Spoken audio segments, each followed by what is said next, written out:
warahmatullahi wabarakatuh. Selamat berjumpa di Realita TV di acara Sarita Sarinya Berita. Ya, kali ini kita menyoroti ini KPU ya yang sudah mengeluarkan hasil verifikasi dan sudah ditetapkan ini ada 17 partai peserta pemilu 2024 nanti. Namun ini yang menjadi perhatian karena verifikasi ini diiringi begitu ya dengan dugaan manipulasi ya. Majalah Tempo mengeluarkan laporan utama juga tentang adanya dugaan manipulasi. Dengan demikian juga ada laporan dari anggota KPU di daerah ya bahwa dipaksa untuk meloloskan 3 partai yang seharusnya tidak lolos. Ada 17 partai dan yang menarik satu-satunya partai yang tidak lolos adalah Partai Umat begitu ya. Dan saat ini saya sudah terhubung dengan Ketua Umum Partai Umat, Amin Rais. Halo, Assalamualaikum Pak Amin. Waalaikumsalam warahmatullahi wabarakatuh. Cuma sedikit koreksi Mbak Sarita. Jadi saya Ketua Majelis Syuro. Oh ya, Ketua Majelis Syuro. Di atas eksekutif ya. Kalau Ketua DPP eksekutifnya itu Dr. Insinyur Ridho Rahmadi. Ya. Iya, lupa. Ya. Maaf. Ya. Tapi begini Pak, tentu ini sangat disayangkan ya, ternyata Partai Umat sepertinya tidak bisa ikut pesta demokrasi ini nanti. Ya jelas kalau kemudian itu sudah final. Hanya katanya masih ada kemungkinan untuk menggugat di Bawaslu. Karena memang itu aturan mainnya, maka segera kita sudah mendaftarkan gugatan itu, terus nanti akan ada semacam pembukaan gelar itu, bukan belum gelar ya, tapi bukti-bukti kita sodorkan yang sangat meyakinkan ya. Sehingga nanti di situ mudah-mudahan ada klarifikasi, dan karena keputusan KPU bukan seperti keputusan absolut gitu ya. Jadi mudah-mudahan ya kita punya niat baik akan diloloskan. Kalau tidak, kita tentu akan buat reaksi yang semuanya proporsional, akan kita buka habis-habisan bahwa memang seperti kata Tempo ada manipulasi. Dugaan itu kuat sekali dan kita sudah alhamdulillah punya data-data yang cukup convincing, devastating. Ya. Jadi nanti minta tolong juga Mbak Sarita nanti ikut mengekspos, insya Allah. Iya. Kalau di Tempo kan dilaporkan juga di media-media lain juga ya bahwa ada anggota KPU daerah yang mengaku dipaksa untuk meloloskan 3 partai yang sebenarnya tidak lolos, yaitu Partai PKN, Partai Garuda, dan Partai Gelora ya. Tapi kalau Partai Umat sendiri, apakah memang ada bukti-bukti semacam itu gitu, atau masih asumsi begitu? Nah, kalau Partai Gelora itu lebih masuk akal ya, karena kita akan saling mengikuti ya, saling melihat ya. Tapi yang 2 tadi itu seperti kata banyak jurnalis, nggak pernah nampak di permukaan, tidak pernah ada bukti-bukti, tiba-tiba ada perintah dari atas ya yang meminta supaya KPU pusat apapun diloloskan 2 partai yang dikatakan tadi ya. Jadi inilah mengapa kita melakukan preemptive strike sebelum tanggal 14 itu KPU mengumumkan. Maka kita sudah tahu, kita mengatakan bahwa kita di single out, satu-satunya yang tidak diloloskan adalah Partai Umat. Nah, karena itu kita tetap saja akan meminta keadilan supaya tidak terjadi kesemena-menaan itu. Walaupun saya yakin memang ini adalah satu isu ya, yang mencerminkan, refleksikan politik dari rezim yang ada sekarang ini ya. Jadi kalau sudah tidak senang sama sebuah kelompok, kalau bisa ya ditenggelamkan, dibasmi dan lain-lain. Dan ini Mbak, saya sesungguhnya prihatin saya itu bukan karena Partai Umat saja ya. Tapi masa depan bangsa ini menurut saya ini ya, kalau saya keliru mohon maaf, memang sudah meluncur ya ke sebuah negara yang akhirnya dikuasai oleh MCT, Mafia Cukong Taipan Group. Kalau sekarang itu oligark ya, yang akan menenggelamkan kepentingan bangsa sendiri dan menguntungkan bangsa lain. Saya kira Mbak Sita sudah ingat 2 tahun yang lalu itu Oxfam, ya, lembaga swadaya di London yang sangat bermartabat, kan sudah mengatakan Indonesia ini yang namanya kesenjangan itu bukan main. Ada 4 oknum ya yang kekayaannya sama dengan 100 juta dari low class sampai low middle class ya. Ini kan luar biasa ya.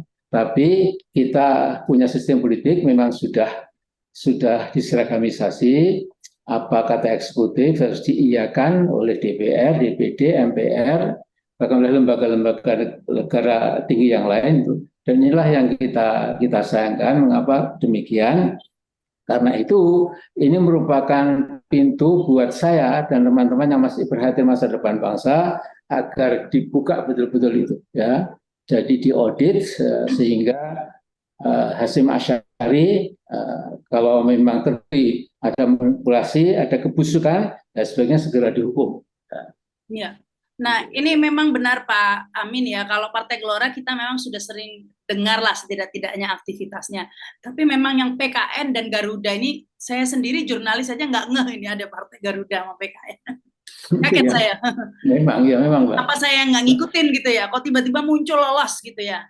Sementara Partai Umat tidak lolos. Nah, yang menjadi pertanyaan lagi saya tadi, nah ini yang dirasakan oleh Partai Umat itu dicuranginya itu di daerah mana Pak? Apakah ada data-datanya begitu Pak?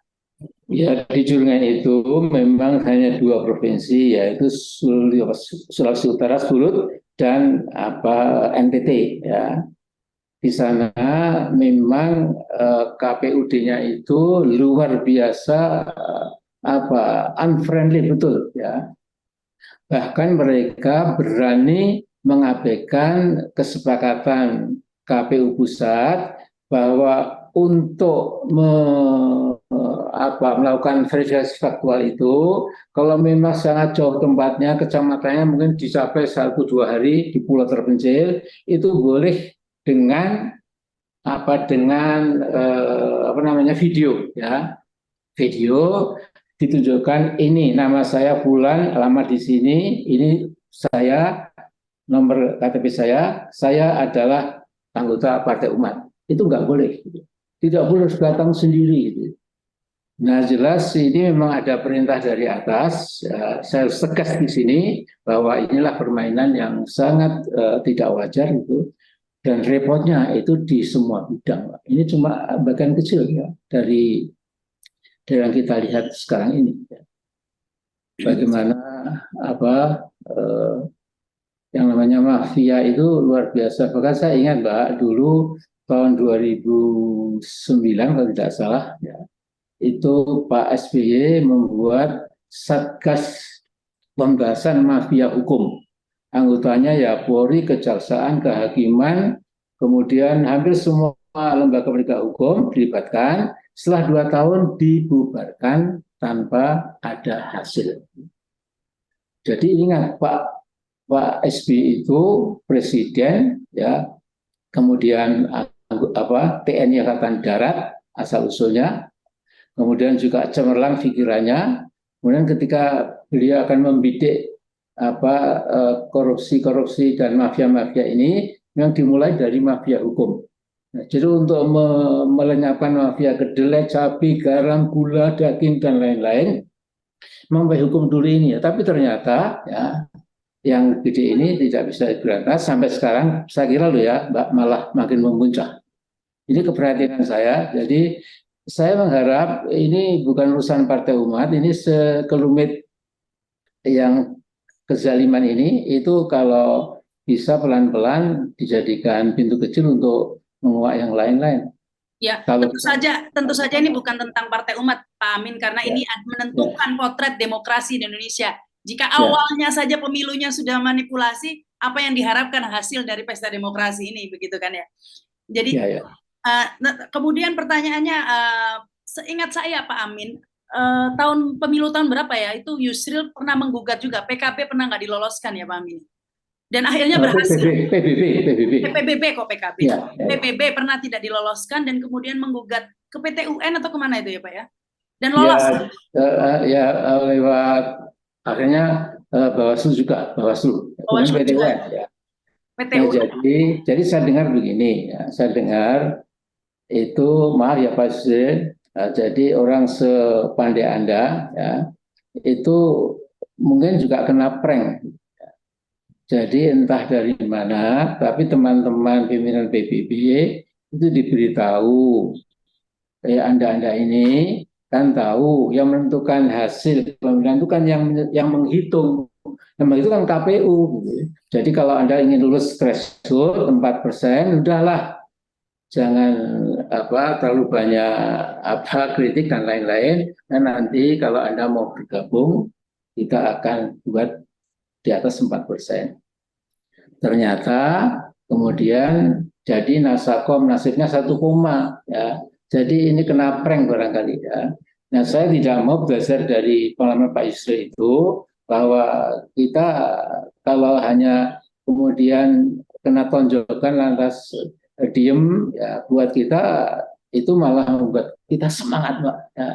Jadi ini kan kita jadikan titik awal daripada koreksi kita kepada rezim yang kelihatannya casingnya itu demokratis, tapi sesungguhnya isinya kan ya oligarki. Nah, iya Pak Amin, ini sebenarnya pertaruhan ya, pertaruhan demokrasi di Indonesia. Iya, iya, Karena iya. karena apa gunanya ada pemilu, ada pilpres yang biayanya sangat besar, jika ujung-ujungnya yang menentukan ternyata segelintir orang di KPU saja begitu. Iya Pak, jadi lagi-lagi ya saya kembali ke Pak SBY ya.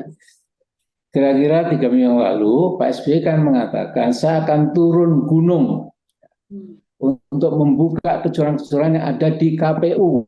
Saya punya segala macam bukti ya. Dan saya yakin beliau kan juga masih banyak anak buah yang lurus-lurus itu. Saya tentu nggak sekuat Pak SBY, ya. Saya cuma orang Jogja yang sudah makin tua juga ya. Tapi Mbak, saya merasa bahwa ini kalau kita biarkan, maka betul-betul yang kita takuti akan jadi kenyataan. Ya. Jadi sesungguhnya saya mengharapkan kalau kita kembali ke ajaran Bung Karno dulu, ya. Bung Karno itu dulu pernah menggemparkan secara nasional bahkan internasional ketika membuat keputusan presiden bahwa WNI ya, itu tidak boleh melakukan bisnis buka toko warung di kota-kota kecamatan. Nah sesungguhnya saya harapkan teman-teman PDIP atau Mbak Megawati yang merupakan keputusan langsung dari Bung Karno mestinya menekan petugas partai itu supaya ini dijalankan. WNI maksudnya WNI gimana? WNI nggak boleh buka. WNI itu kan teman-teman Tionghoa, arahnya itu, ya. Ini keturunan maksudnya. Ya, ya. Jadi Bung Karno itu sebagai apa yang kita anggap memang sebagai dia presiden pertama dan terbaik lah, karena punya keadrengan, komitmen untuk rakyat, untuk bangsanya. Tidak boleh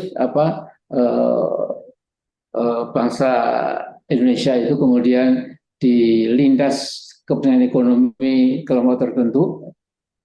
Dan sesungguhnya saya mengharapkan bahkan andai kata teman-teman yang katanya pelanjut perjuangan Bung Karno itu tolong baca 2 buku tebal namanya Di Bawah Bendera Revolusi. Ya. Edisi yang lama itu lebih tipis karena ada sekian puluh hampir 100 halaman tulisan Bung Karno dalam bahasa Belanda itu yang dulu tidak ada, sekarang dimasukkan. Jadi lebih lengkap lagi. Ya. Nah di situ jelas sekali Bung Karno itu pokoknya berkali-kali nomor satukan kepentingan bangsamu sebelum bangsa lain. Jadi Bung Karno mewanti-wanti, wahai bangsa Indonesia, kalau kamu tidak awas, ya, tidak mencintai bangsamu melebihi yang lain-lain, jadi kita nomor 1 adalah Indonesia, nomor 2 Indonesia, nomor 3 Indonesia, nomor 4 ya mungkin bangsa lain yang akan menanam modal, investasi itu boleh-boleh saja. Tapi intinya adalah kata Bung Karno, kalau tidak, ini ramalan Bung Karno, bangsa kita menjadi a nation of coolies, ya, bangsa kuli dan coolies among nations, dan jadi kuli di antara bangsa-bangsa. Nah, ini sudah berjalan jauh sehingga momentum kecil ini mungkin siapa tahu ya akan menyadarkan bahwa kita sudah berjalan terlalu jauh ya, dan harus ada kata stop ya, dan saya harap Pak Jokowi tinggal 1,5 tahun lagi ini masih belum terlambat. Jadi 2 tahun yang lalu saya sudah mengeluarkan sebuah risalah kebangsaan kira-kira 100 halaman. Di situ saya mengatakan salah satu bab itu berbunyi Republik Indonesia telah menjadi Republik MTC Indonesia tadi, Pak. Nah, jadi saya gembira sekali ketika para tokoh intelektual, ya, termasuk Mbak Sarita dan lain-lain ini sudah mencoba berani membuat dissenting views, ya. Karena Mbak seorang autokrat, ya, walaupun presiden tapi kiranya autokratik itu memang tidak suka ada opini yang tidak sama seragam akan sama dan sebangun dengan opini penguasa. Itu kita rasakan. Ya. Dan saya mumpung dalam kesempatan ini, saya akan menoleh kembali ke belakang. Ya. Rupa-rupanya memang saya yang sudah tua ini itu dianggap kelilip, ya, dianggap mengganggu. 2 tahun yang lalu Hanafi anak kandung saya nomor 1 itu pulang dari Jogja itu di Cikampek ditabrak 2 truk ya sehingga mobilnya itu pecah jadi 2. Kemudian Hanafi di rumah sakit berbulan-bulan itu sekarang pun agak cacat kalau jalan terpaksa agak miring ya karena ya Allah itu berat sekali lah. Jadi mereka sudah melihat siapa kira-kira ini yang apa. Itu barangkali untuk mendiskredit saya, Amin Rais, shut up, anakmu sudah tidak ada, warning kepada saya. Nah sebelum itu Mbak, mobil saya itu juga ditembak jam 3 pagi. Ya, kemudian Pak Amin, mobil Pak Amin ditembak. Apa? Kapan kejadiannya mobil Pak Amin ditembak? Kejadiannya 2 tahun yang lalu lah. Saya masih ada di digital jejaknya masih ada. Gitu. Ya. Nah, tapi kemudian itu memang maunya kena tangki bensin itu supaya meledak, kemudian sekampung heboh gitu. Tapi alhamdulillah cuma kena di atas tangki sampai kepada tempat duduk itu, ya, bolong sekian gitu. Nah, kemudian polisi bergegas gitu, akan mengatasi, dibuat polis lain tidak boleh disentuh gitu. Tapi setelah 2 minggu 3 minggu nggak ada apa-apa. Kemudian saya minta Pak Kapolda tolong polis lain itu dicabut karena saya mau pakai, saya cuma punya mobil 1 itu. Ya Pak. That's it itu Pak. The case is closed. Ya, nah tapi... jadi Mbak ini apalagi ini mumpung bertemu Anda kan ditonton oleh ratusan ribu lah. Jadi ini kesempatan. Jadi kan sesungguhnya Allah sudah menguak ya berbagai mafia itu. Ya. Bagaimana ketika Sambo punya empire ya, punya kekaisaran ya, yang itu menyangkut judi, pertambangan, segala macam itu, ya. Dan itu semua adalah teman-teman polisi. Dan reportnya polisi itu kan di bawah Pak Jokowi langsung. Jadi kalau Pak Jokowi mengatakan kita atasi kehebohan segala macam kalau di polisi, saya titipkan kepada saudara Kapolri. Cuma titip itu ya. I think he knows everything ya within what's happening within Polri. Nah tapi kok jadi gini Mbak, jadi ini bangsa ini sudah ringsek mentalnya. Jadi sesuatu yang sesungguhnya mencolok mata itu sudah oh iya kok biasa saja. Seperti kemarin saya diundang perkawinan mundur mantu itu, mana mungkin saya datang. Itu dengan biaya yang luar biasa. Dan itu menurut saya itu repotnya adalah membelokkan pikiran bangsa besar ini dari yang sesungguhnya tadinya lurus menjadi ikut bengkok. Ya. Bayangkan ratusan ribu Fam terjadi dijejali dengan manusia berjalan, ada keretakannya 20 biji, kemudian masuk ke Mangkunegaran, gitu. Luar biasa. Dan semua museum itulah peradaban kita yang adiluhum itu. Pada nenek moyang kita kan mengajarkan yang hemat, yang apa nastiti, gemi nastiti kata orang Jawa. Kemudian yang proporsional ya. Jadi Tidak sengaja nggak datang kemarin Pak Amin? apa? Sengaja nggak hadir kemarin kondangan? Ada nggak datang? Enggak. Yang datang Pak siapa? Amin sengaja tidak datang. Enggak datang. Saya malu kalau datang. Ya, berarti saya mengiyakan kemewahan yang luar biasa di saat misalnya ribuan orang di kaki Gunung Semeru kehilangan tempat, nggak berani ke sawah karena ada wedus gembelnya itu, apalagi di Cianjur puluhan ribu barangkali ya, ada ratus yang meninggal gitu. Tapi seperti ini itu seperti that is something else. There is no connection whatsoever dengan yang ini. Nah itu loh Pak.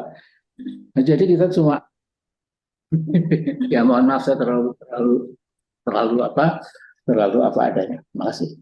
Iya, jadi kembali ke masalah verifikasi ini Pak. Langkahnya Partai Umat adalah akan melapor ke Bawaslu, begitu ya?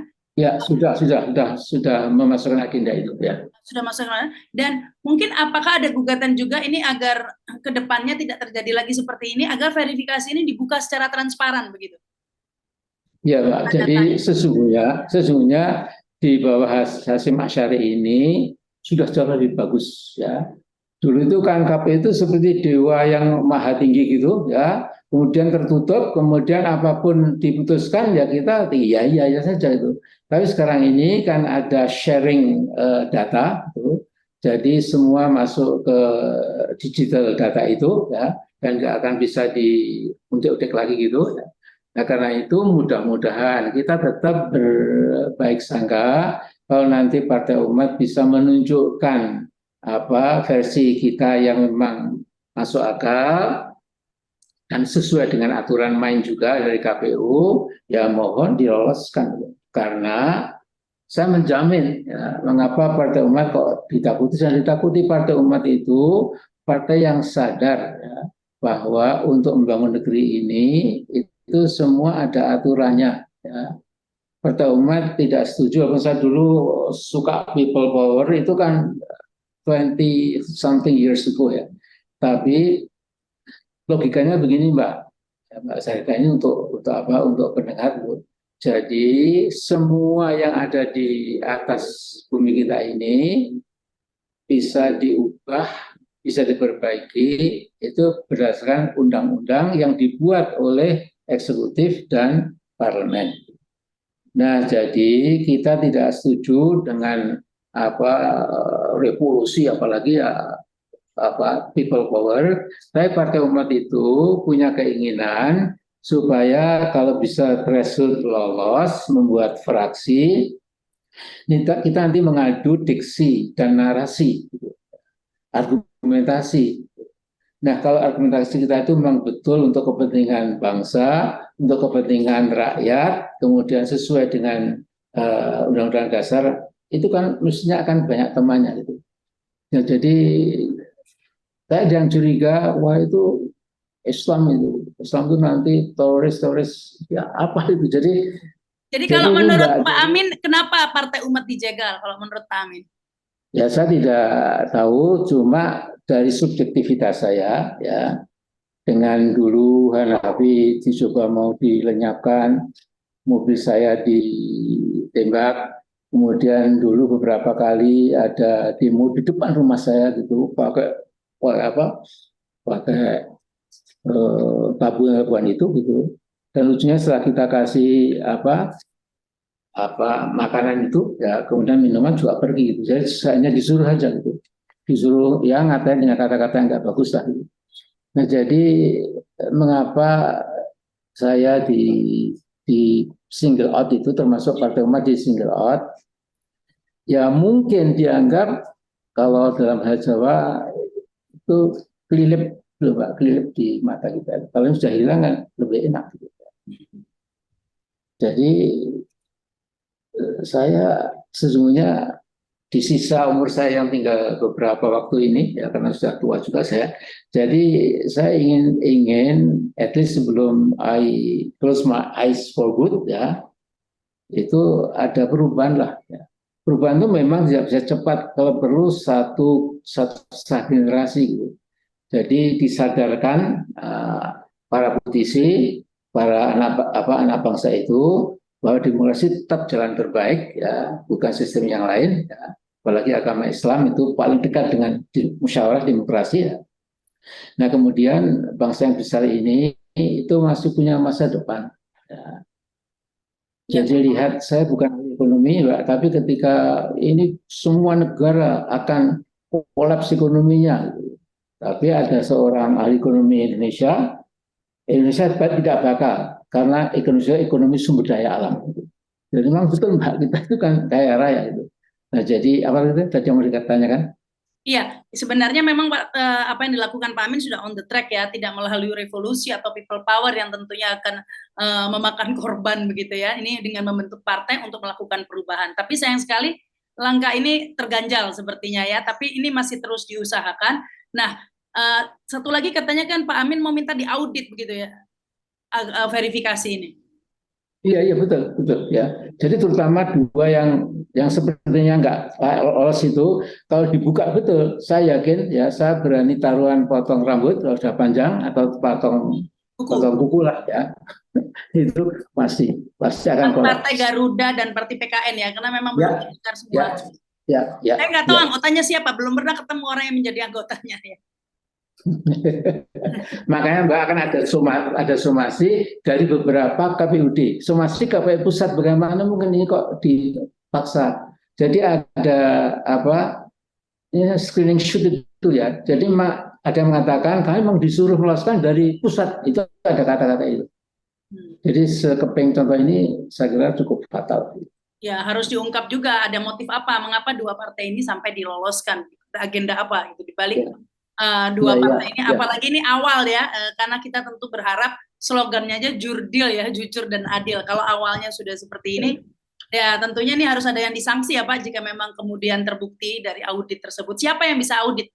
Ya kalau kita kan auditnya audit independen, tetapi kan ada Badan Pengawas Penyelenggara Pemilu, ya BPPP, ya. Memang tugasnya itu untuk mengawasi baik Bawaslu maupun KPU-nya. Nah kalau beliau-beliau yang di BPP ini menggerakkan langkah ke sana, itu adalah sesuatu yang patut diacungi jempol, Mbak.